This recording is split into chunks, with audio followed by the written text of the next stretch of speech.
Olá pessoal, tudo bem? Como estão todos vocês? Espero que estejam ótimos. Muito bem-vindos mais uma vez ao nosso canal para mais uma videoaula. Hoje, para fazermos um estudo de outro conteúdo bastante importante, que trata do estudo do desenvolvimento. Na aula passada, nós estudamos as técnicas de composição da tese. Mencionamos a importância de o parágrafo de introdução apresentar o tema que o texto vai discutir, os problemas relacionados a essa temática e a tese, isso é, o ponto de vista. Falamos que existem 4 tipos de tese, mencionamos a tese de culpabilização, a tese de intervenção, tese de concordância, tese de discordância. Muito importante que você reveja alguns desses conceitos para dar prosseguimento aos nossos estudos, certo? Isso é muito importante no processo de aquisição da estrutura do texto argumentativo. Posteriormente, quando nós estivermos falando especificamente da dissertação argumentativa, do artigo de opinião, da carta aberta, da carta argumentativa, nós vamos entender um pouco melhor por que essa introdução, esse desenvolvimento e essa conclusão são tão importantes, certo? Muito bem, vamos então aqui às nossas reflexões. Bem, gente, o que usar, o que fazer para sustentar uma opinião? Como sabemos, a introdução é um momento de apresentação de todos os elementos do texto argumentativo. Mas depois de exposta essa introdução, depois de apresentado o ponto de vista, o que fazer para sustentar isso? Porque, como a gente bem sabe, é até uma questão de senso comum, né? Você não precisa estudar tanto para saber o que o desenvolvimento tem que fazer com a tese. O que tem que fazer? Sustentar, comprovar, fundamentar. Mas fica uma pergunta: como se sustenta a opinião? Está lá na introdução o ponto de vista. Agora, no desenvolvimento, o que fazer para fundamentar? Então, nós vamos discutir na aula de hoje as técnicas argumentativas para fundamentação da opinião. Ok? Muito bem. Então vamos lá. Algumas considerações importantes. Onde é que deve ficar o desenvolvimento? Bom, basicamente, o parágrafo de desenvolvimento, a parte do desenvolvimento, deve ficar no parágrafo medial do texto, ou seja, no parágrafo do meio. É bastante importante mencionar o seguinte: existe a possibilidade e até uma certa liberdade de a introdução ocupar 2 parágrafos, de a conclusão ocupar 2 parágrafos, de o desenvolvimento ser feito com apenas um parágrafo, mas a chance de isso não dar certo vem junto. Portanto, falando de um texto argumentativo ideal do Enem, um texto de caráter argumentativo de outros exames vestibulares no Brasil, a dica que fica é a seguinte: primeiro parágrafo, a introdução. Um só parágrafo para a introdução.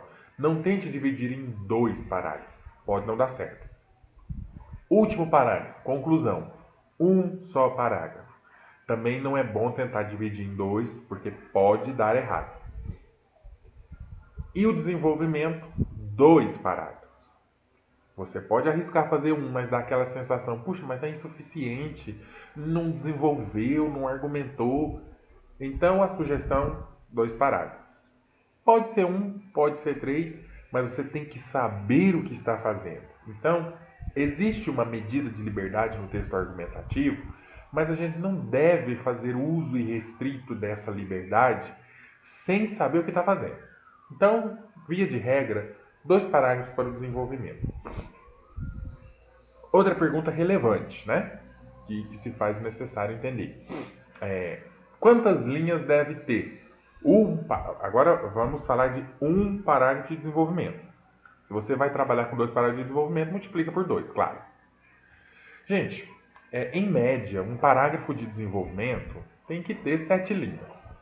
Em média. Pode ter mais, pode ter menos, dependendo da estratégia argumentativa, dependendo da informação que você está trazendo para o texto. Então,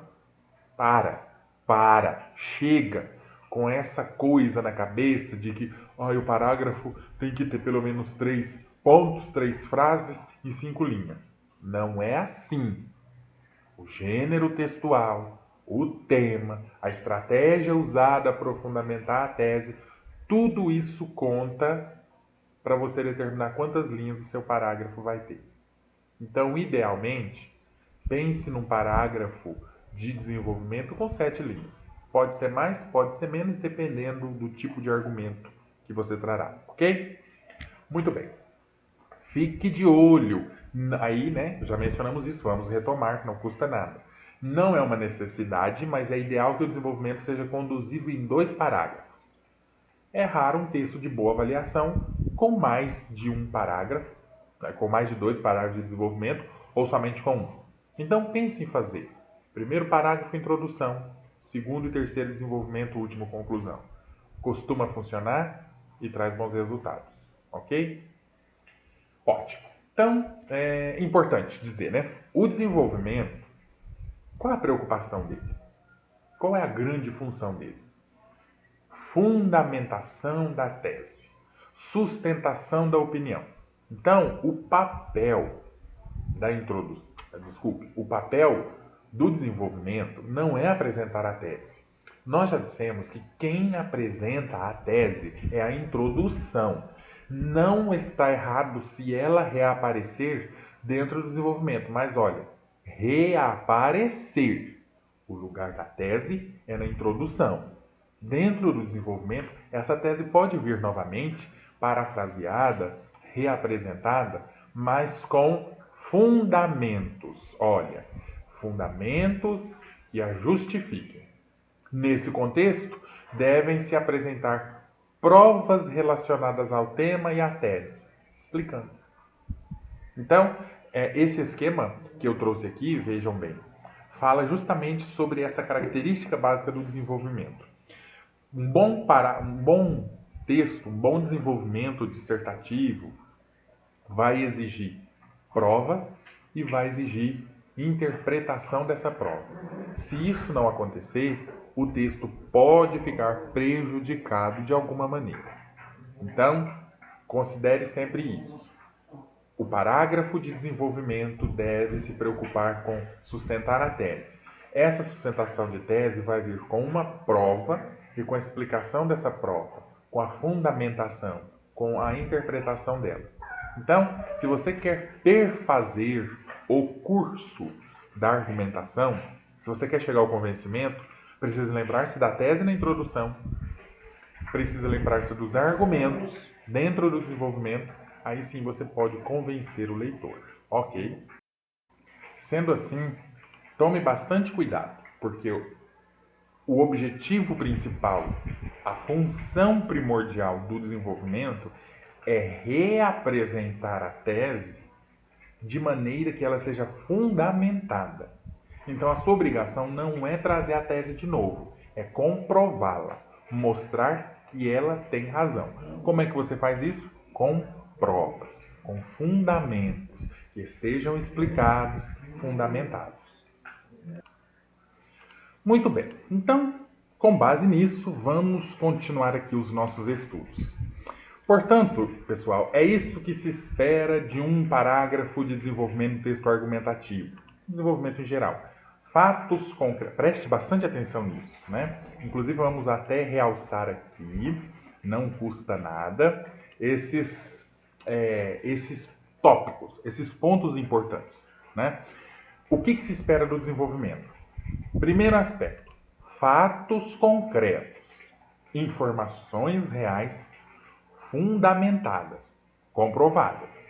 Depois vamos estudar isso particularmente. Esses fatos que forem apresentados devem estar relacionados ao tema. Ou seja, tem que ter relação com o tema que o texto está discutindo.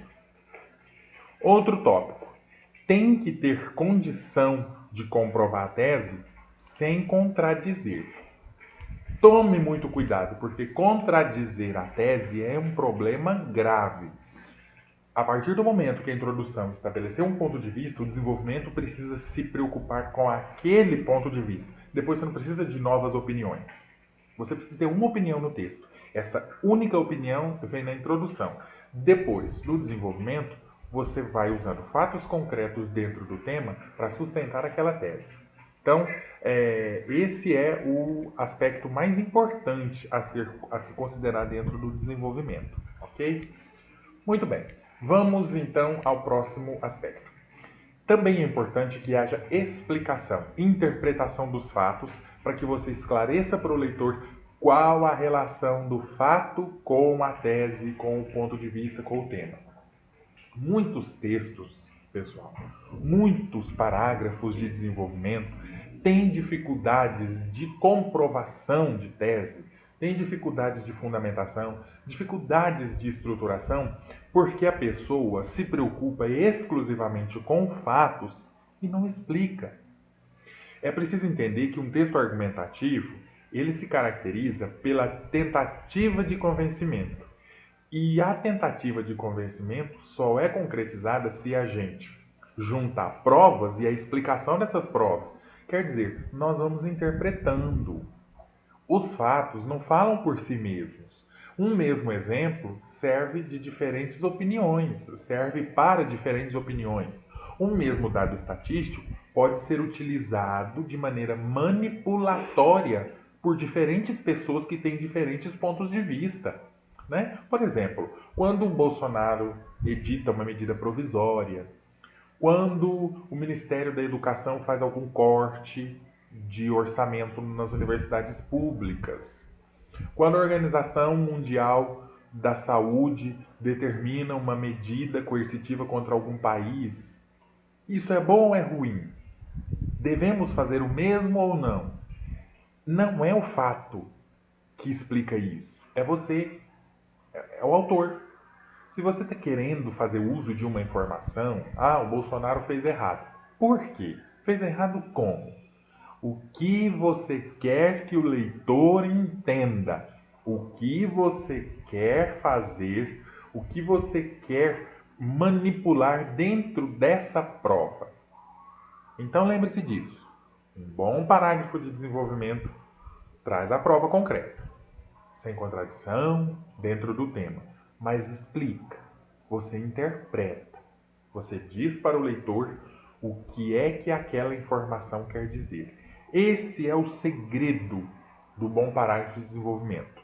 Juntar o fato concreto com a explicação desse fato. Isso para um parágrafo de desenvolvimento. Vem outro parágrafo de desenvolvimento, outra prova concreta, outra explicação. Encerrou, está bem feito. Não saia do parágrafo do desenvolvimento, não saia do desenvolvimento até que o fato concreto esteja explicado, fundamentado, justificado, explicado. Então, explique. Você precisa explicar os fatos. Entendido? Muito bem. Bom, gente, o que é mesmo, então, um argumento? Quando se vê, nossa, você não tem argumentos. O que significa argumento? Argumento é o nome que nós damos olhe bem, a tentativa de fundamentação de uma tese. Então, um argumento não é garantia de convencimento. Um argumento é a tentativa, porque nada pode garantir que você vai persuadir o leitor e ele vai pensar como você e ele vai se tornar seu eterno seguidor para sempre. Mas o argumento é, na realidade, uma tentativa. E para tentar convencer, persuadir um leitor de que a nossa opinião tem razão, precisa ser adotada pelo leitor também, existem alguns princípios fundamentais. Qual é o primeiro deles? A pertinência. O segundo, a não contradição. O terceiro princípio, a legitimação. E o quarto princípio, a produtividade. Gente, esses 4 itens são cruciais, vitais, primordiais, essenciais na construção do desenvolvimento. Todas as vezes que você pensar em usar uma informação para comprovar a sua tese, pense nesses 4 tópicos. Acabei de selecionar uma prova aqui. Ai, nossa, eu quero fazer essa alusão histórica. Nossa, que citação maravilhosa. Eu quero fazer a citação agora no meu texto. Pense nesses 4 tópicos. É pertinente? Contradiz alguma coisa? É legítimo? Está produtivamente apresentado e explicado? Isso é o segredo do bom desenvolvimento. São esses os princípios. Você quer construir um argumento? Você quer tentar convencer o leitor? Pense nesses 4 tópicos, certo? Vamos entender, então, os conceitos de cada um. O que é essa pertinência, essa não contradição e assim por diante, certo? Muito bem, gente. Pertinência. Quando você decidir usar um fato concreto para sustentar a tese, você precisa considerar se o fato é pertinente ao tema, ou seja, se ele está dentro do tema. Nossa, eu quero usar um exemplo que aconteceu na Bahia. Ótimo. Exemplo é um fato concreto, mas ele tem a ver com o tema. Porque se não tiver relação com o tema, de alguma maneira, não serve. Então, basicamente, qualquer fato concreto pode ser utilizado dentro do parágrafo do desenvolvimento, desde que ele pertença ao tema, tenha relação com o tema, relacione-se ao tema. E quem é que faz essa relação com o tema? Você, autor. Mostra a relação que ele tem com o tema, né? Sendo assim, se não houver relação prova-tema, o argumento é inválido, porque isso é fuga temática. Pode ser que o texto inteiro não tenha fugido do tema, mas se num parágrafo você utilizou uma prova, uma informação que não tem relação com o tema, aquele parágrafo fugiu do tema, ou tangenciou, depende da maneira como você faz isso. Por isso que é importante considerar que o parágrafo de desenvolvimento, quando vai escolher uma prova concreta, precisa certificar-se de que essa prova seja concreta, pertinente ao tema relacionado. Se não estiver, não use. Parta para outra. Né? Princípio da não contradição. Fundamental também. De vez em quando, alguns caem nessa armadilha de se contradizer. Gente, não há nada pior num texto do que isso. A tese diz uma coisa e a pessoa usa uma prova que é o contrário. De repente você usa uma prova dizendo que é a favor de certa lei. Não, eu sou a favor da lei X. Mas no desenvolvimento você traz alguns dados estatísticos que mostram como essa lei é mal aplicada, que mostram como essa lei não funciona e como essa lei é injusta e assim por diante. Perceba que não dá certo. Está contraditório. A tese diz uma coisa, o parágrafo disse outra. Sendo assim, é muito importante que não ocorra contradição. Ao decidir usar um fato concreto dentro do tema para sustentar a tese, você precisa decidir se entender, perceber se esse fato não contradiz a tese. E se ele não contradiz algum outro fato posteriormente mencionado ou anteriormente mencionado, não é? A contradição é perigosa, porque ela invalida o que você diz. Alguma parte do texto vai ficar prejudicada.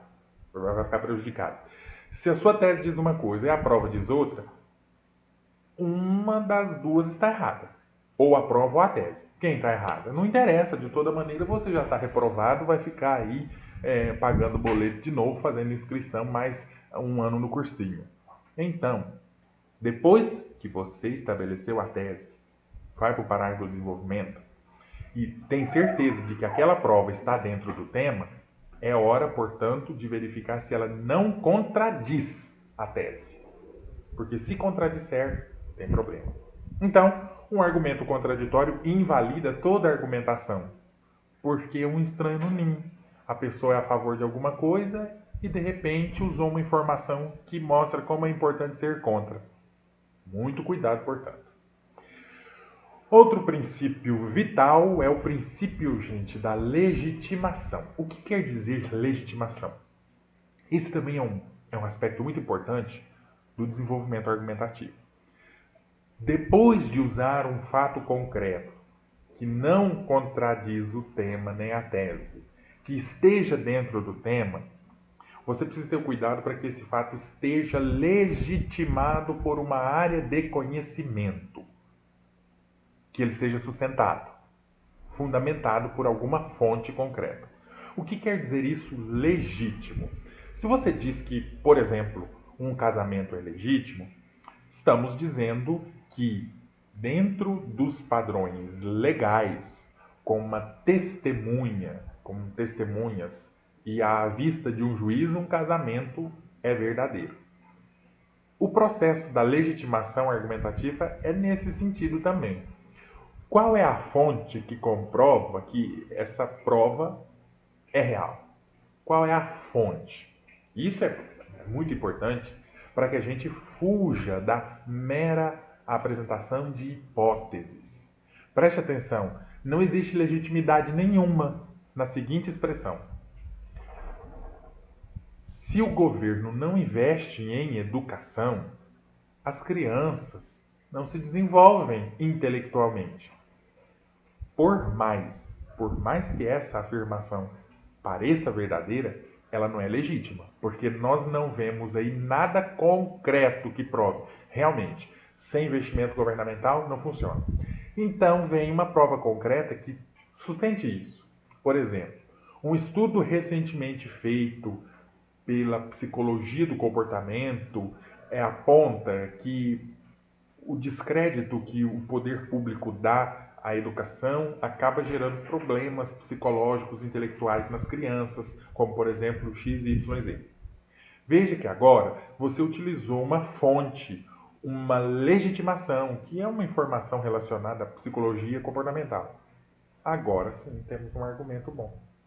E o que seria então legitimar por uma área de conhecimento?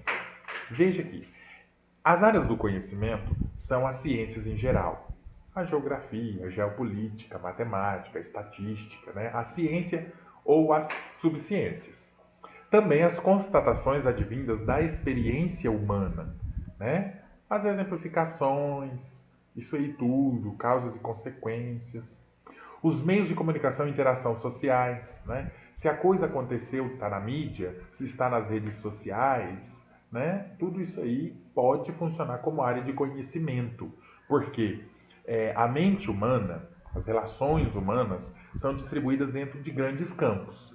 Não importa de onde venha, nenhuma proposta argumentativa espera que você use a ciência para comprovar sua opinião. Espera que você use uma área de conhecimento.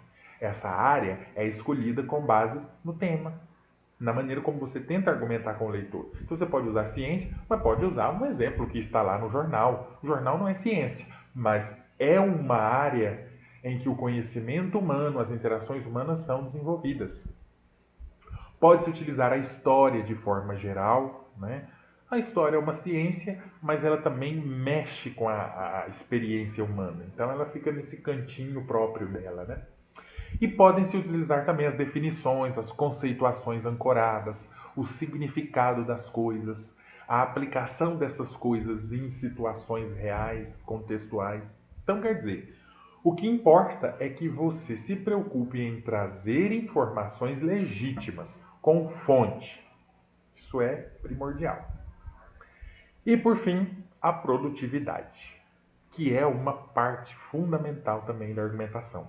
Depois que você escolheu usar um fato concreto dentro do tema que não contradiz a tese e que seja ancorado por uma área do conhecimento, deve se preocupar em fazer um uso produtivo desse fato concreto. O que quer dizer isso? Explicar. Correlacionar a tese. Mostrar como é que a prova fundamenta a tese. Qual a relação? É nessa hora que você usa as suas palavras. Até o momento em que você está apresentando o fato concreto, coloca a fonte e tudo mais, isso aí é só exposição.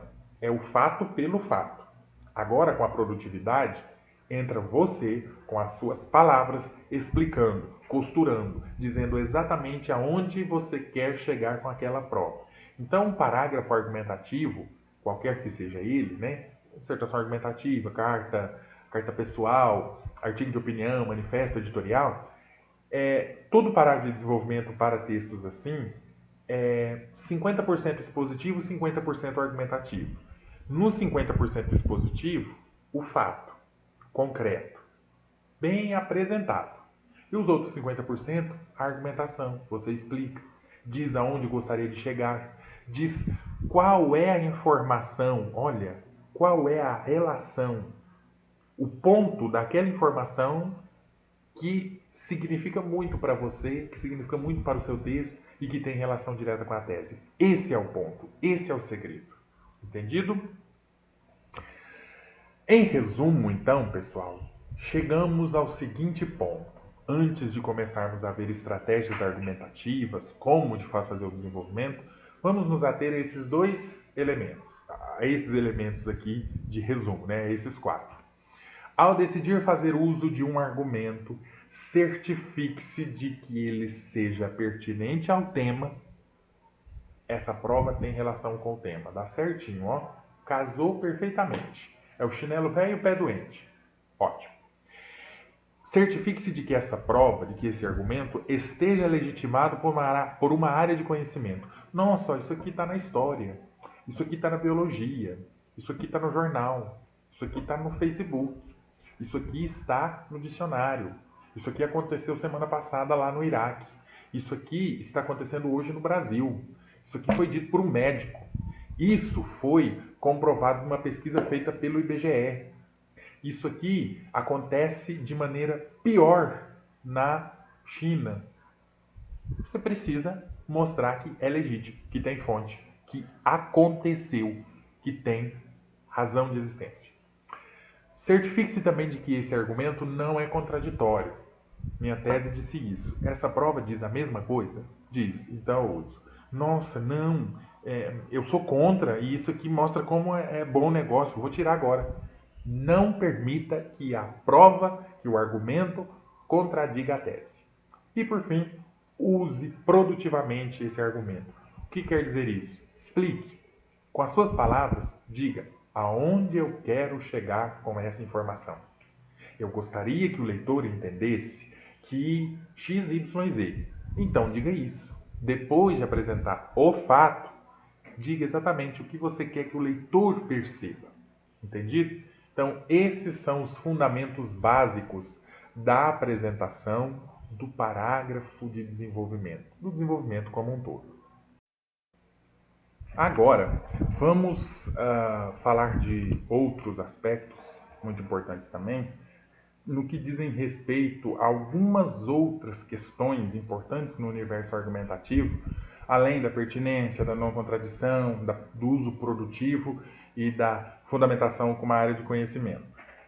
Veja bem, é importante que os argumentos que forem utilizados no desenvolvimento estejam sintetizados. O que quer dizer isso?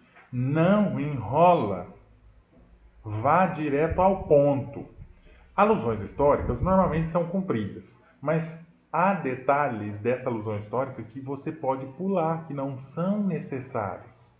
Quando, por exemplo, né, quando a Organização Internacional do Comércio faz uma pesquisa, a Organização Internacional do Trabalho, desculpe, quando a OIT, Organização Internacional do Trabalho, faz uma pesquisa em nível mundial sobre o desemprego, sobre a informalidade, sobre o trabalho escravo, você não precisa apresentar todos os dados dessa maneira. Se o tema é trabalho infantil no Brasil, o que interessa desses dados da OIT são só aqueles relacionados ao trabalho infantil no Brasil. Então, tenha cuidado para sintetizar. O argumento ele precisa ser completo, mas não enrole demais. Use um fato concreto exatamente no ponto certo, na medida que você deseja. Né? Se uma receita de bolo pede 30 gramas de tal ingrediente, use as 30.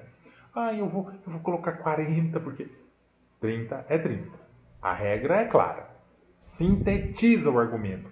Por que isso? Não é que seja uma obrigação, mas você só tem 30 linhas, 34, 35, 25. Não há possibilidade de se dar ao luxo de gastar um milênio no mesmo argumento, além de evitar que ele se torne repetitivo, ok? Outro ponto. É importante que os parágrafos de desenvolvimento trabalhem com argumentos concentrados, ou seja, não fragmente argumento em parágrafo distinto. Por que isso é importante? Né? Porque muitas vezes a pessoa vai argumentar, o parágrafo chegou ali em 5, 6 linhas, ela desespera, para lá o parágrafo do nada e continua o parágrafo seguinte falando da mesma coisa. Não faça isso. Uma regra básica da linguística textual, ciência linguística que estuda os textos, é ideia nova, parágrafo novo. Não há razão para que dois parágrafos falem da mesma coisa. Então você pode sintetizar, um princípio básico da argumentação, pode sintetizar em um parágrafo. Se você precisar abrir outro parágrafo para continuar falando da mesma coisa, rodou. Não é assim. Não fragmente argumento, não trunque. Isso é o mesmo que truncar o argumento, né? A coisa está indo, você corta e continua no parágrafo seguinte, é só deixar junto. Isso é fundamental, certo? Portanto, tenha bastante cuidado. Não trunque um argumento. O parágrafo em que o argumento começar, nele deve terminar, certo? Outro conselho, não acumule argumentos. Idealmente, cada parágrafo se desenvolve com um argumento. Né? Quer usar uma alusão histórica? Deixe um parágrafo de desenvolvimento para a alusão histórica. Não fique enrolando, trazendo 30 mil argumentos. Uma prova explicada dentro do tema, pronto. É o que você precisa. Entendido? Muito bem. Agora vamos então ao segundo ponto alto dessa nossa videoaula, que é o estudo dos tipos de argumento. Nossa, o que eu posso usar para fundamentar os meus argumentos? Basicamente, existem estratégias argumentativas. Gente, não é macete, né? Na minha experiência profissional, na minha crença linguística, a coisa do macete, tá bom, pode ser legalzinha, Cláudia, senta lá, usa, é sua vida. Mas, muitas vezes, existem técnicas que são reais. Então, para que buscar macete? Né? Não precisa disso. O que nós vamos ver aqui são técnicas de fato, são estratégias amparadas pela ciência linguística dos textos. Não é macete, não é, embora utilizemos o termo técnica, mas não é malandragem não, funciona, é esperado pelo texto, ajuda muito na argumentação, certo? Então vamos falar deles. Né? E claro, alguns últimos lembretes, né? Presta atenção, cidadão, cidadã. A tese deve ter sido apresentada na introdução. Fundamental. Se você não tem tese na introdução, 1000 ou nota 10 não precisa esperar não. Deve-se trabalhar com provas ancoradas em áreas do conhecimento. Tem que ter legitimação, fonte, pertinentes ao tema, relacionados ao tema, não contraditórios, não pode contradizer a tese, e devidamente explicadas e interpretadas. O uso produtivo. Se não tiver esses 4 pilares, aborta a ideia e pense em um outro argumento. Ok? Ótimo. Vamos lá então. Gente, argumento por causa e consequência. O que é causa e o que é consequência? Eu acho que seja muito óbvio, né? A causa é a razão de algo acontecer e a consequência é a coisa que acontece graças a uma causa. Esse tipo de argumento trabalha a partir de relações de causa e efeito, motivo e consequência. Uma situação gera outra. Causa e consequência. Para dar corpo a esse tipo de argumento, o autor constrói um raciocínio lógico para estabelecer o que é causa e o que é consequência e como é que eles se imbricam. Isso é que é o segredo da causa e da consequência. A pessoa engrena linguisticamente a coisa para a gente ver o que a causa tem a ver com a consequência. Se alguma coisa está acontecendo há 30 anos, por quê? A consequência é a causa. Atualmente está acontecendo isso, isso e isso. O que é que isso gera? Vem a consequência. Então é um argumento bastante simples, sem muito segredo. Essa estratégia argumentativa parte do princípio de que há um problema cuja análise das causas e das consequências auxilia a entender a existência desse problema e a possibilidade de entendê-lo. Então, lembra do problema que você estabeleceu lá na introdução e da tese? Agora você vai mostrando as causas e as consequências desse problema. Vai fundamentar a tese se você disser por que o problema existe e o que é que ele tem gerado.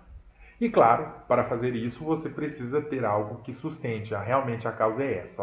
Fulano disse isso, um dado estatístico disse aquilo, aconteceu na história. Enfim, vamos ler um parágrafo de exemplo? Observe bem aqui. Né? Este parágrafo é de um texto do Enem. Perceba. Outrosim, a atuação de empresas cibernéticas na internet funciona como atrativo para os usuários, uma vez que em diversas circunstâncias essas instituições utilizam a propaganda e a publicidade como instrumentos de manipulação. Nesse sentido, conforme Zygmunt Bauman em sua teoria Modernidade Líquida, o manejo exacerbado e insalubre das mídias eletrônicas gera consequências como vício. Dessarte, nota-se que a internet, que deveria ser usada como meio de socialização, é empregada como espaço para controle de dados e manipulação. Logo, destaca-se a essencialidade de projetos educativos que almejem reduzir os efeitos negativos da dependência tecnológica. Olha aí que coisa maravilhosa, gente. Parágrafo muito bem feito, né? Você percebe que ao citar a fala do Zygmunt Bauman, sociólogo polonês, nós conhecemos bem, a causa da existência dessa falta de uso da internet para socialização, mas para manipulação, decorre do manejo insalubre das mídias eletrônicas. Ou seja, a causa é utilizar mal, fazer um mau uso. E isso gera o vício, mostrando a importância de projetos educativos para amenizar esses efeitos. Veja, gente, puro raciocínio lógico. O que a pessoa queria dizer é que é necessário que haja projeto educativo que acabe com o vício. Ou seja, quando diz isso, é o ponto de vista, é a tese, é a tentativa de convencimento. Agora, para provar que realmente deve haver projeto para reduzir os efeitos da dependência tecnológica, usa a fala do Zygmunt Bauman no seu livro, quando ele diz que o manejo exagerado, insalubre, insatisfatório, perigoso das mídias gera o vício. Então, a internet, que deveria ser usada como socialização, é utilizada como meio de alienação, de vício, controla os dados. Por isso são importantes os projetos educativos. Veja, gente, isso é um raciocínio lógico. Não tem como fugir disso. Tudo que a pessoa quer dizer está aqui. Zygmunt Bauman, da teoria, dados e tal, não contradiz a tese, está bem explicado, fundamentado. É isso que se espera. Entendido? Vamos ver outro parágrafo de desenvolvimento. Era basicamente isso, né? Eu trouxe apenas um parágrafo para cada estratégia argumentativa. Então, depois, faça a leitura com calma, vá observando as relações, né? Como esses parágrafos começam com uma informação, em seguida vem um dado concreto e a pessoa encerra com as próprias palavras. Uso produtivo, não é? O Zygmunt Bauman falou isso no livro dele. Bom para ele. E daí? Aí o autor vem explicando. Vem dizendo aonde ele gostaria de chegar com essa informação, certo? Muito bem. Outro argumento maravilhoso, famosinho, né? No Enem, famosinho na Unesp, muitas universidades, muitos exames, é a alusão histórica. Eu suspeito, sinceramente, que a alusão histórica não seja estranha a vocês. Um bom estudante, né? Uma pessoa que tenha feito um ensino médio de qualidade, se preocupa com a alusão histórica. A gente tem que saber fazer alusão histórica. Mas, vamos retomar. O que é alusão histórica? É aquele tipo de argumento que trabalha com as relações históricas entre passado e presente. Dois tópicos importantes na alusão histórica, quando você quer fazer uma alusão histórica, é lembrar-se. O conceito de história. A história é uma ciência, mas faz parte da experiência humana. Por que é tão importante a história para o ser humano? não é só uma fonte de documentos. A história não é só para contar o que ocorreu no passado, mas é para relacionar as coisas que aconteceram em algum lugar e em algum momento no passado, com algum lugar em algum momento no presente, que podem refletir no futuro. Então, a alusão histórica tem essa preocupação de mexer com o passado, com o presente, com possibilidades do futuro. Então, todas as vezes que se quer fazer uma alusão histórica, deve se preocupar em seguir a seguinte praxe, o seguinte cronograma, o seguinte padrão, né? O fato deve situar o leitor no local e na época que o fato ocorreu. Então você diz onde e quando. Na Idade Média, na Europa, no período da ditadura militar, em 1964, na época da revolta da vacina no Rio de Janeiro, em 1904, 1907, 1900 e alguma coisinha, né? Depois você verifique lá. Assim que assinou a lei da abolição da escravatura em 1888 no Brasil, a princesa Isabel. É isso que a gente precisa dizer. Contextualize onde e quando o problema surgiu, nasceu, aconteceu. Depois, relacione esse fato ao presente. Diga como é que essa coisa no passado está hoje. Se melhorou, se piorou, se está igual. Porque quando a gente usa uma alusão histórica, deve dizer hoje está como. Porque se o problema nasceu em 1920, como é que ele está hoje? Ou ele está igual, ou ele piorou, ou ele melhorou. Aí você diz isso, explica, mostra para o leitor a relação das coisas. A alusão histórica é uma informação concreta capaz de comprovar um ponto de vista, desde que você siga esse padrão. Diga o que aconteceu antes, diga como acontece agora e a relação entre esses fenômenos. Não é só falar do passado, tem que relacionar com o presente, certo? Olhe bem esse exemplo, né? Aqui um texto da USP. Inúmeros são os exemplos históricos que evidenciam como o engajamento da sociedade no processo político transformou a realidade. Então, essa pessoa é a favor do engajamento político. Note como a alusão histórica vai mostrar justamente isso. Por vezes opressiva ou autoritária, em outra mais adequada às necessidades e vontades de segmentos populares. É o caso do impeachment do presidente Fernando Collor de Mello, em 1992, da Marcha pelos Direitos Civis nos Estados Unidos da década de 1960 e, mais remotamente, da Revolução Francesa de 1789. Assim sendo, torna-se evidente o fato de que a participação popular na política modifica o cenário social para que a nova situação atenda ou procure atender à demanda do coletivo num contexto mais democrático. Olha que parágrafo bem feitinho, bastante bonitinho. Vamos ser sinceros, né? Pessoa que faz uma alusão histórica muito bem feita.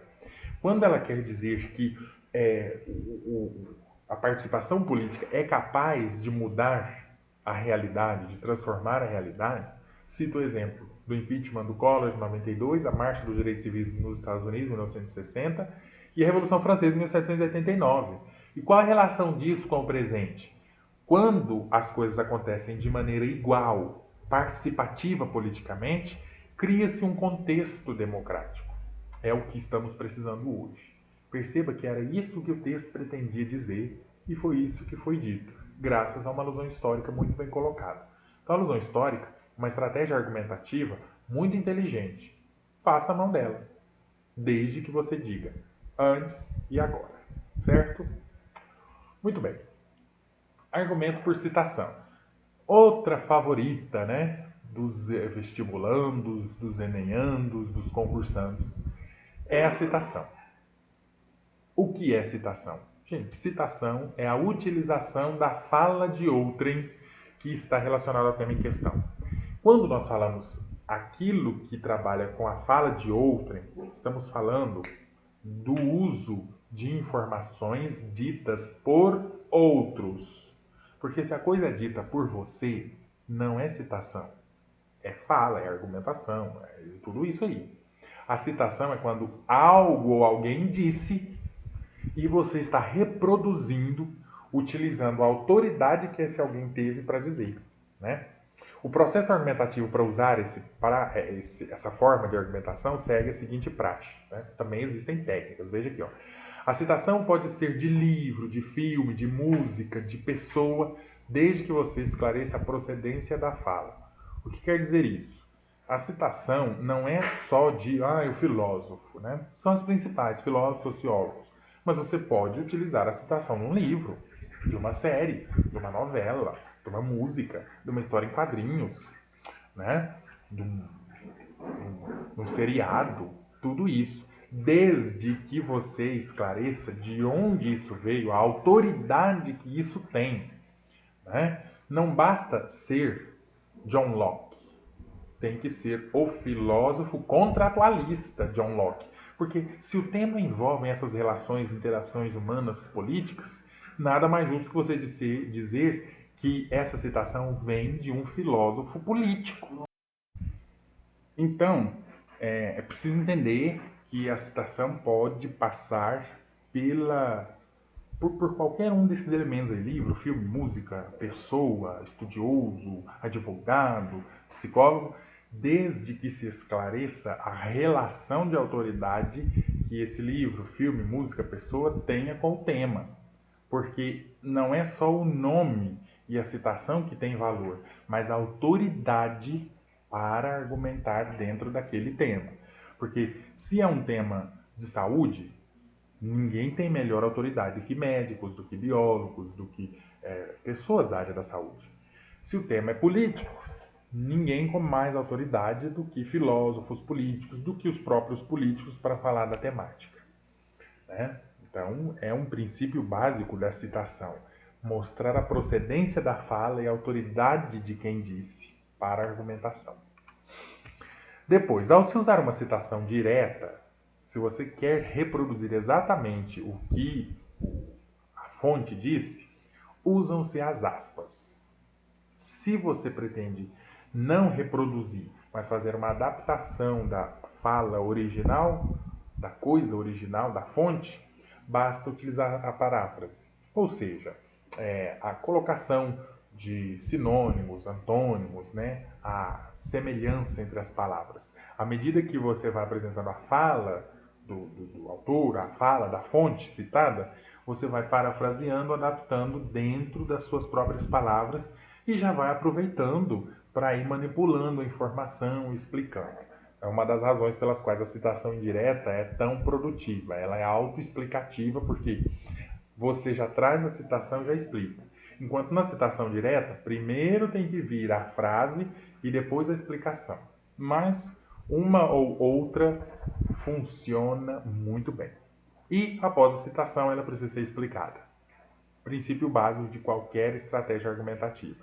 Não basta o fato, precisa ser explicado. Se não explica, não funciona. Leiamos aqui um exemplo de um texto do Enem, né? Mais uma vez citando o Zygmunt Bauman. Primeiramente, convém destacar a ausência de uma coação governamental no que diz respeito à obtenção de dados na rede. Sob tal ótica, ou seja, dentro desse contexto, o sociólogo polonês Zygmunt Bauman elaborou o conceito instituição zumbi, no qual defende que algumas instituições, incluindo o Estado, deixaram de cumprir sua função. Essa inoperância do aparato estatal, por conseguinte, facilita a manipulação na medida em que não criam medidas legislativas para controlar o uso e a disponibilidade dos dados. Uma citação muito bem feita, com toda certeza, né? Perceba como a tese está bem clara. O poder público é inoperante. O poder público falha. Qual é a prova disso? O Zygmunt Bauman, que é um sociólogo polonês, ninguém melhor do que um sociólogo para falar dessa temática, tem o conceito de instituição zumbi. Isso é feito numa citação direta, com as próprias palavras, né? O Bauman defende que algumas instituições, como o Estado, deixaram de cumprir sua função, por isso zumbi. Perdeu a dignidade, perdeu a função básica. E daí? O que é que isso tem a ver com a obtenção de dados na rede, com a manipulação do controle de dados na internet pelo usuário? Como é que isso se relaciona? Aí a pessoa explica. vem a produtividade. Ou seja, primeiro vem o fato, aí vem a explicação, a interpretação. Quando a pessoa diz que essa inoperância facilita a manipulação porque não há medidas legislativas para controlar o uso, a gente percebe que o poder público falha porque não há medida legislativa que controle o uso. Prova disso é o que o Zygmunt Bauman disse em Instituição Zumbi. Parágrafo completo. Uma citação bem utilizada, tem o nome do citado, tem a citação, a autoridade, a formação de quem citou e a explicação. Maravilhoso, né? Argumento por exemplificação. Outra estratégia argumentativa, também muito válida, também muito boa, que funciona bem para fundamentar os pontos de vista. No que consiste a exemplificação? Esse tipo de argumento trabalha com exemplos. Nada mais óbvio, né? Exemplo. Um exemplo de manipulação de dados. Dá um exemplo. Exemplo de falta de acesso ao cinema. Dá um exemplo. Exemplo de que hoje em dia a medicina não é ética. Dei um exemplo, né? Então, o processo argumentativo para usar um fato por exemplificação segue também um roteiro que deve ser analisado antes de você, quero usar um exemplo. Para usar um exemplo que fundamente a tese, pense que ele deve ser reconhecido. Tem que ser um exemplo, não é que ele deve ser famoso, mas um exemplo de uma coisa que aconteceu na sua rua, talvez não vai ter a mesma profundidade de algo que tenha acontecido no estado inteiro ou no país, né? Vai lá que um tema de redação vem com essa coisa de isolamento social, a maneira como a sociedade lida com a possibilidade de histeria coletiva. Aí você diz, os meus vizinhos ontem surtaram aqui em casa e saíram para a rua mesmo e todo mundo gripou. Qual é a função disso? A gente entende, é um exemplo, mas parece que a gente não tem garantia de que isso tenha acontecido mesmo, a não ser que você mude esse exemplo para uma coisa mais geral, né? Suponha que lá no Tocantins tenha sido documentada uma família que resolveu sair todo mundo e aí todo mundo gripou e morreu também. Aí sim, você tem um exemplo bom porque ficou conhecido, né? A mídia das pessoas, da nação, do país, do mundo, da cidade. Então, utilize um exemplo reconhecido que tenha mais fama. Isso já é uma medida para comprovar melhor que realmente essa exemplificação é legítima. Né? Muito bem, olha, vamos ver um exemplo bastante interessante, né? Nesse tema aí que estamos falando, manipulação de dados. Primeiramente, o que essa pessoa escreveu aqui? É método nítido, né? Acho que é nítido, né? É nítido colocarmos em pauta a notória influência da ação de redes sociais, o Facebook, por exemplo, começou o exemplo, né? No meio social, a exemplo de como a articulação de dados garantiu a vitória de Donald Trump no processo eleitoral dos Estados Unidos recentemente. E o parágrafo já começou direto na exemplificação, né? Aí agora ele explica. A partir de tais fatos, torna-se evidente o risco da consolidação de uma sociedade do espetáculo, ou seja, um ambiente onde o parecer, por meio da exposição, isso mesmo, por meio da exposição nos meios de comunicação, sobrepõe o ser e infelizmente degrada aspectos da vida social, segundo o G do alguém, do Brand, do Boar, alguma coisa assim, né? Aqui nós vemos um parágrafo que trabalha com uma exemplificação bastante clara. O objetivo desse parágrafo, a tese que ele tenta defender, é que existe um risco no vazamento de informações, no uso indevido dos dados das pessoas. Qual é o exemplo que comprova isso? A influência das redes sociais na vitória do Donald Trump lá nos Estados Unidos. Nesse processo eleitoral, fez o uso dos dados das pessoas no meio social, gerando a vitória dele. Isso mostra, segundo o autor do texto, que a aparência às vezes se sobrepõe ao ser. As pessoas que estão na rede são só números, são só dados, de fato, que podem ser manipulados. Esquece-se a essência das pessoas. Então, olha aí que é um parágrafo muito bem feito. O exemplo foi muito bem escolhido para um tema que envolve manipulação de dados. Então, para utilizar uma exemplificação, que seja um exemplo reconhecido, que seja um exemplo dentro do tema e que você explique o que tem nesse exemplo que leva à interpretação pretendida da tese, certo? Agora vamos ver a estratégia argumentativa da comparação.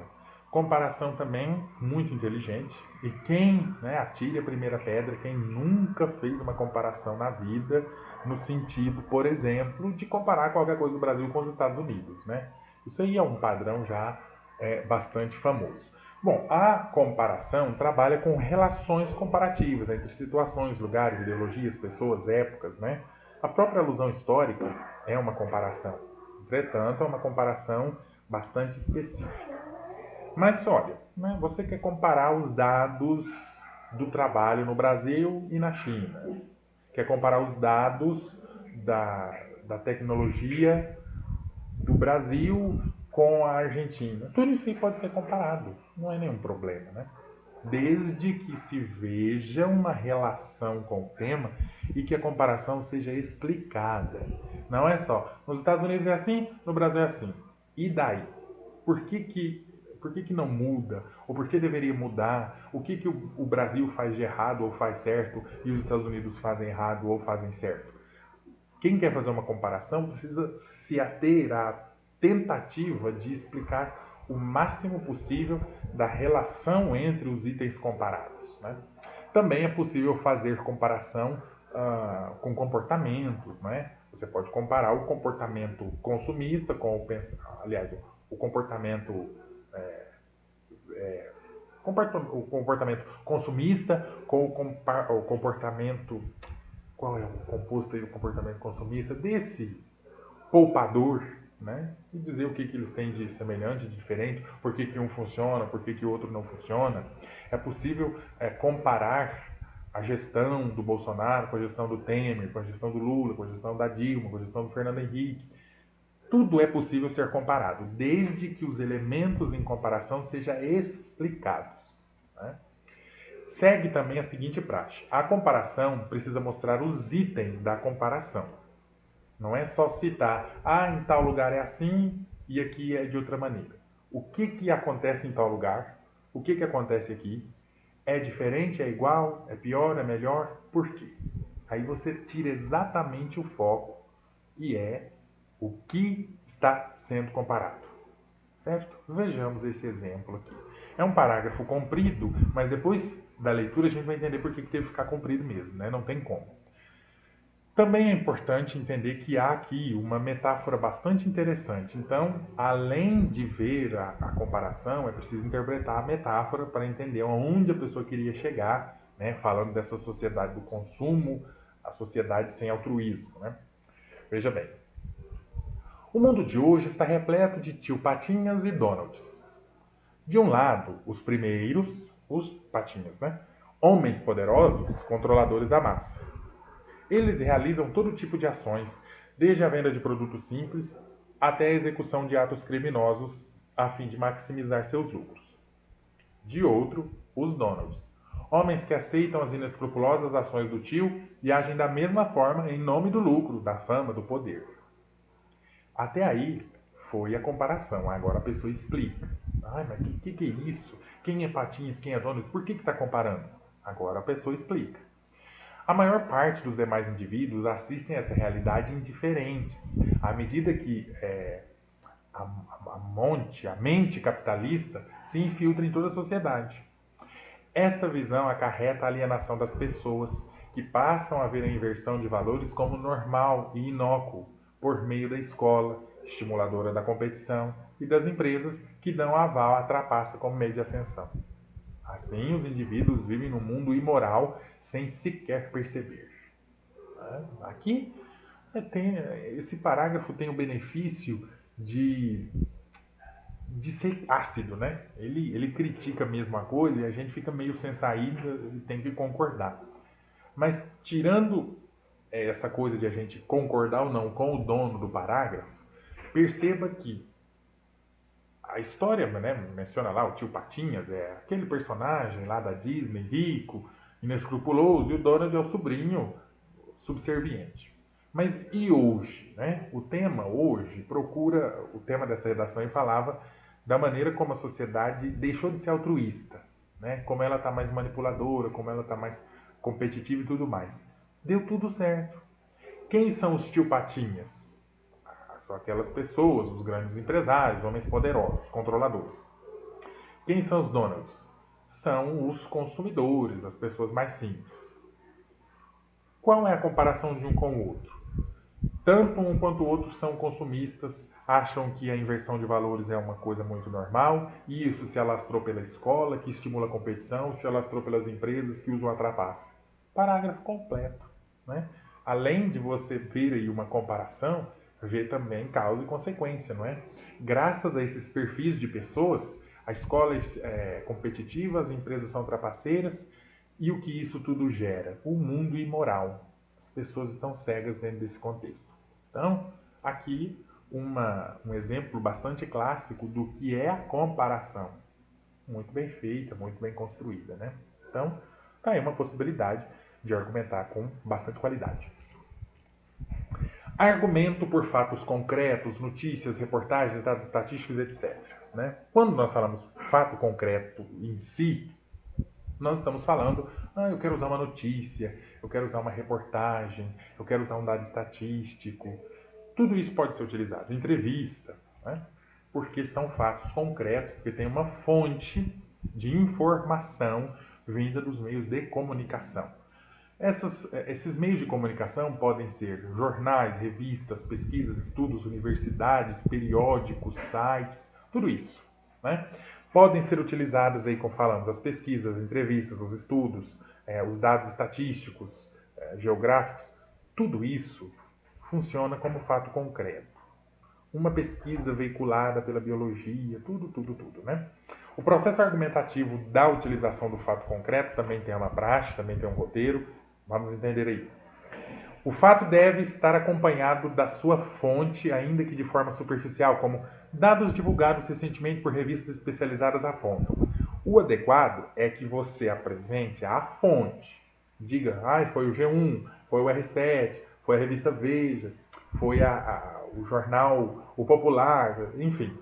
Se você, nossa, esqueci da fonte, qual que era? Você pelo menos crie isso, revistas especializadas, né?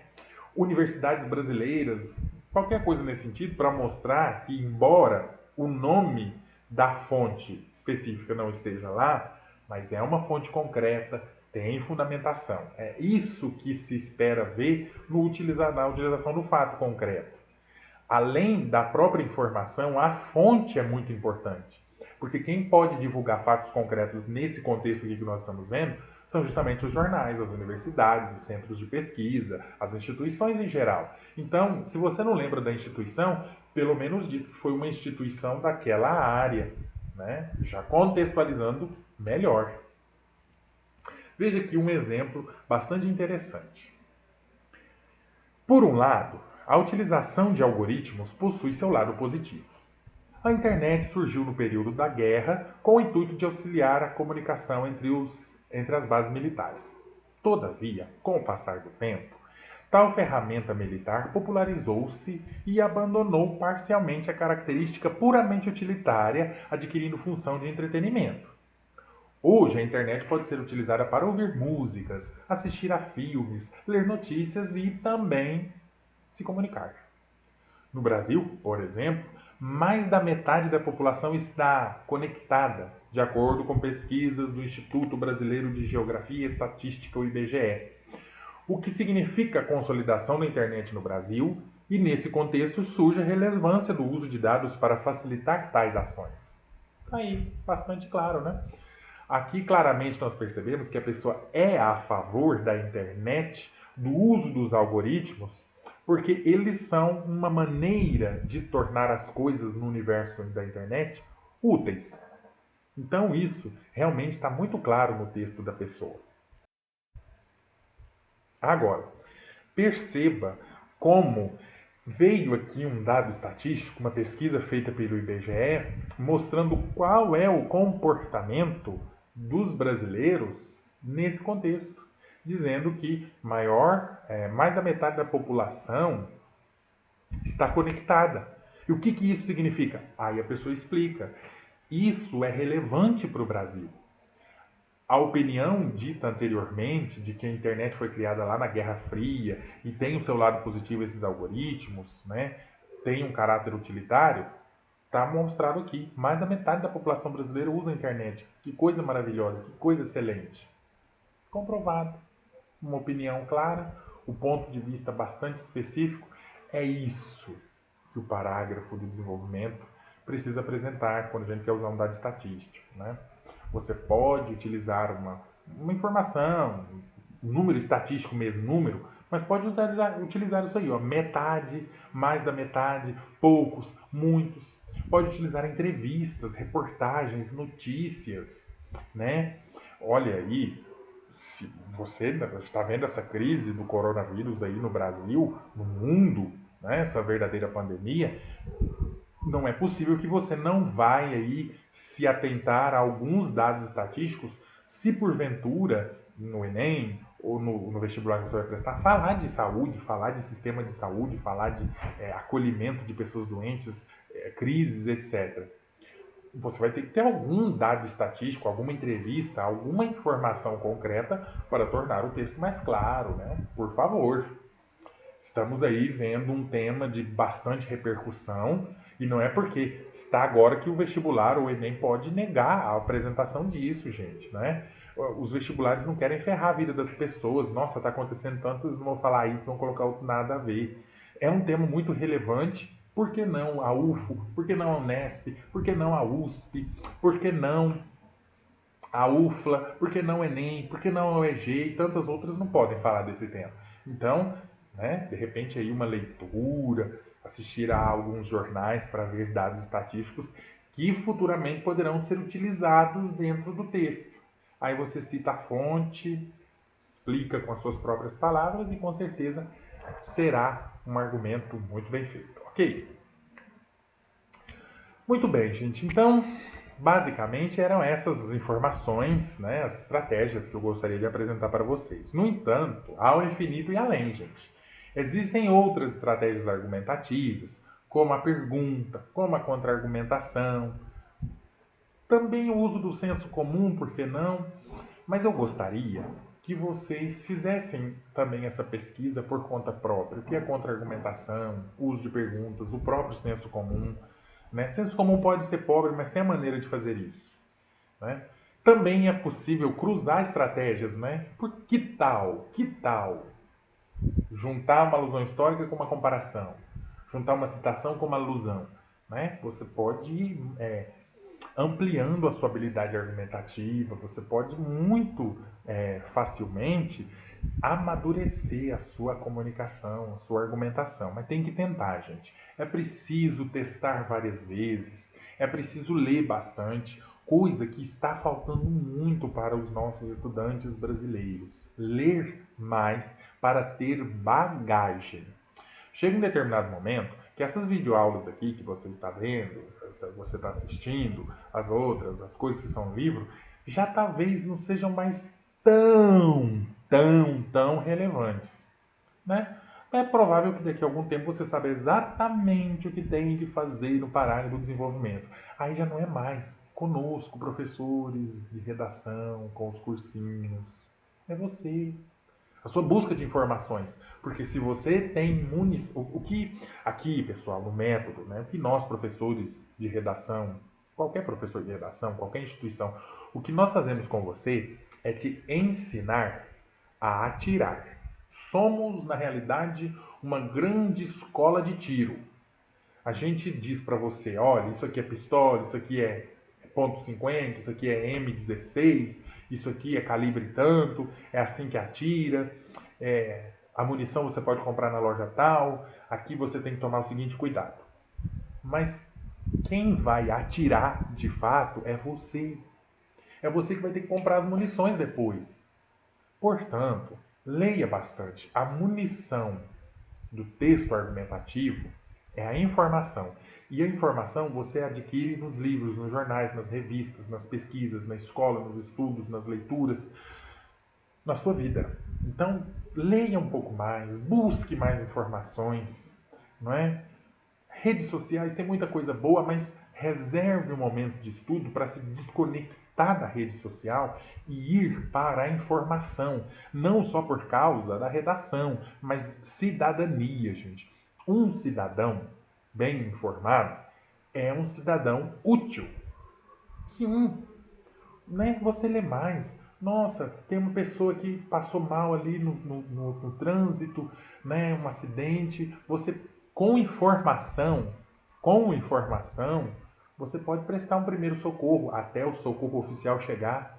Quem te ensinou isso? A escola, a informação, a leitura. Você precisa saber de técnicas de primeiros socorros, pessoal, não somente para a prova, uma prova técnica lá de vestibular, mas para a vida. Então essas leituras que, né, estou sugerindo aqui é para a vida de fato. A informação para o cidadão o torna útil. Então, não é só estratégia. É preciso ter informação. E você só vai conseguir informação, bagagem. Você só vai conseguir citação, dado estatística, exemplificação, se você tiver uma bagagem de leitura, de informação sólida. E isso se consegue com leitura. Vá ver filmes, vá ver reportagens, vá ver séries, vá acompanhar os dados da mídia, vai estudar geopolítica, vai estudar geografia, vai estudar ecologia, vai estudar linguística, mas sempre com a intenção de aprender para a vida. Porque quando a gente tem a intenção de aprender para a vida, para usar bastante, para se tornar útil socialmente, a gente não esquece dessas coisas e vem uma prova, você usa a informação. Além de passar no vestibular, de ser um grande profissional, você será também uma grande pessoa, que é o objetivo maior de todos nós aqui nessa terra, não é? Não é só ser bons profissionais, mas ser pessoas muito boas. Gente útil facilita muito a vida em sociedade, certo? Então, era esse o comentário aí que eu gostaria de dizer, né, também, para usar tantas informações, tantas estratégias, não é só conhecer estratégia, mas a informação para utilizar no momento certo, ok? Sendo assim, gente, o que nos interessa até o momento é entender que o desenvolvimento utiliza argumentos baseados com provas dentro do tema, legitimadas por áreas de conhecimento não contraditórias e explicadas, ou seja, com uso produtivo. Sem isso, não tem argumento, ok? Então, lembrem-se sempre disso. Agora, né, como toque final das nossas aulas, vamos falar do uso dos textos motivadores. Porque tem muita informação, muita estratégia argumentativa nos textos motivadores e que atire a primeira pedra quem nunca pensou, vou usar este dadinho estatístico aqui. É possível utilizar? Como é que é isso? Bom, não é problema utilizar informações dos textos da coletânea. Às vezes é até aconselhável, até necessário, né? Só que é importante ler a proposta e entender como é que ela se comporta em relação ao uso da coletânea. Quem determina se pode ou não pode usar a coletânea não é você, não é o gênero, é a proposta. Então, leia a proposta com calma, os textos motivadores, veja a relação entre eles e veja se você pode ou não pode utilizar. Vamos ver quais são os 3 comportamentos da proposta em relação a essa questão. Vejam bem. Pode ser que a proposta autorize, inclusive requeira o uso da coletânea. Então, algumas propostas dizem algo do tipo: com base na leitura dos textos motivadores, seus conhecimentos, fale sobre o tema tal. Use informações dos textos motivadores. Procure utilizar algumas informações da coletânea usando a paráfrase, sem copiar. Pronto. A proposta disse: use a coletânea. Então, nesse caso, ela pede, ela autoriza, ela quer que você use a coletânea. Então, você pode usar e deve. Uma coisa é a proposta quer que use. Obedeça e use. Outro caso, a proposta permite o uso da coletânea, mas solicita informações extra-coletânea. Naquelas propostas em que ela não fala diretamente isso, mas ela diz assim, ó, com base na leitura dos textos motivadores e de seus conhecimentos, quer dizer, utilizando a coletânea e as suas aprendizagens, os seus conhecimentos. Quer dizer, você pode utilizar a coletânea e também as informações fora dela. A maioria dos vestibulares segue nessa linha de raciocínio. A pessoa pode usar a coletânea, mas ela tem que usar informações fora da coletânea também, e até mais. Então, por padrão, você pode usar a coletânea, mas pelo menos metade da argumentação tem que ser sua, fora de lá. E existem os casos, talvez um pouco mais raros, né, em que as propostas negam o uso da coletânea. Então, nesse caso, não adianta querer, porque você não pode usar nada da coletânea. Ela é só motivadora no sentido, nossa, esse filósofo me fez lembrar de outro filósofo. Então você cita o outro, não o da coletânea. Nossa, esse dado estatístico, eu lembrei do que o jornal falou semana retrasada sobre isso. Então, não uso o dado estatístico da coletânea, uso o que o jornal disse. Então, são esses os três comportamentos. Se a proposta autorizar e pedir, usa a coletânea. Se ela permitir, você usa a coletânea, mas traz informações fora dela também. Ou se ela negar, você não usa a coletânea. Entendido? Além disso, alguns lembretes são muito importantes em se tratando dos usos das coletâneas, dos textos motivadores. O primeiro deles, use a fonte do texto utilizado, pois ela está lá para isso. Né? Então, tenha o cuidado de usar a fonte. Tem uma fontezinha lá, então usa a fonte. Está lá com letrinhas miúdas. Porque quando a informação é sua e você esquece a fonte e dá uma gambiarra, é diferente. Mas nos textos motivadores tem fonte, então use a fonte que está lá. Segundo conselho, né? Muito importante também. Esse aqui vamos até destacar. Parafraseie o trecho que você pretende utilizar. Não copie. Preste atenção, não copie. Mesmo que você coloque entre aspas, não copie. Paráfrase, com as suas próprias palavras. E outro aspecto interessante também, né? Vamos destacar aqui. Trecho. Não vai utilizar um texto da coletânea inteiro parafraseado. São trechos. Alguns momentos da coletânea, alguns dados podem ser utilizados como argumentação, como sustentação, desde que você cite, olhe as relações, a fonte. Você vai parafrasear um trecho, vai utilizar um trecho dentro do seu texto, não vai copiar e vai citar a fonte. E claro, sob nenhuma hipótese você vai exagerar na quantidade de usos. Não exagere na quantidade de usos da coletânea. Você pode utilizar, desde que essa utilização não seja em exagero, mas que ela seja equilibrada, dando a entender que você tem repertório pessoal. Ou seja, muitas informações são exclusivamente suas.